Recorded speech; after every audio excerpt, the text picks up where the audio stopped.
kami, assuming na yung SOCFA ay ma-ratify na, ma-concur in na ng Senado, agad-agad namin na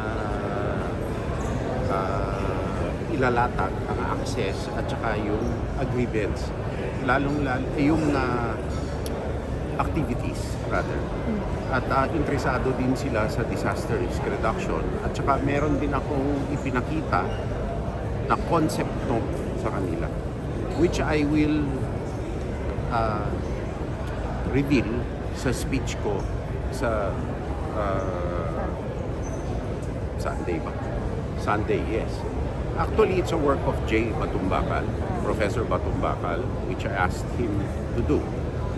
So, it will be why countries should converge in the Philippines.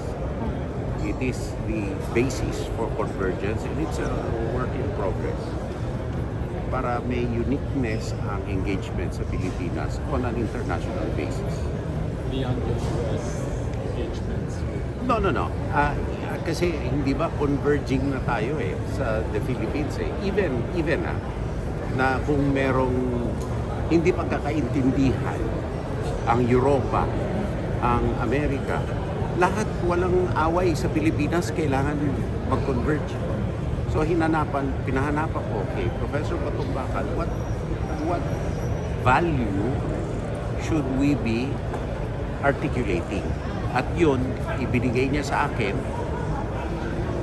ang nasa isip niya. So ilalahad ko sa Sunday.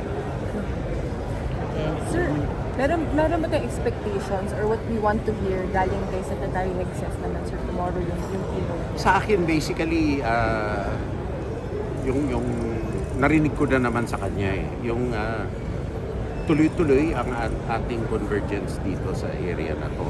Bagamat meron silang operations sa Iran, magtutuloy-tuloy. Last year Sa Japanese. Abangan, hindi ko pwede pangunahan. Pero maganda yun. But how excited are we that we are about to begin talks with RGC information sharing? That's logical. That's logical. Talagang when you are engaging sa ganung that level, you need a GSOC. And it also smoothens the way for a lot of things because only clear people will be able to handle information. And we will be able to conclude the negotiations within the year. I hope so. I hope so because we have templates na already for GSOCNIAS. Sir, any cause of concern yung latest sa BDM, sir? Yung? Isa Baho de Masinloc na mga structures po. May info na ba kayo, sir? May raw information at lahat naman, actually, sinasabi ko ang Baho de Masinloc ay dynamic yung area, no? So, bagamat maliliit pa yung nangyayari, binabantayan nito. Sir, yung speech ni Pangulo, sir, sa Japanese National Diet, he spoke of, kumbaga, how the Philippines and Japan overcame difficulties in the past, tapos nag-move forward to now forging a comprehensive strategic partnership. Tingin mo ba, sir, yung ibang bansa tulad ng China, kaya ba nila to reach that status, to overcome difficulties currently and maybe one day? Well, it will depend on the government system. Wala naman tayong problema sa mga Chinese na tao. Kaso ang gobyerno nilang problema kasi nga may sariling kalakaran sa mundo at saka hindi nila ina-accept ang boses ng mundo. Diba? Kaya nga sila hindi ka panipaniwala sa madami. No? So, it is something na dapat i-aspire natin na sana naman hindi nakakailanganin ang deterrence, no?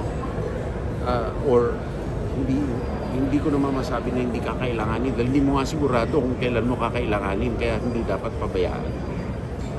Pero yung dumating ang araw na meron silang gobyerno na may sinseridad sa iba na kayang paniwalaan, ngayon wala Thank you, sir.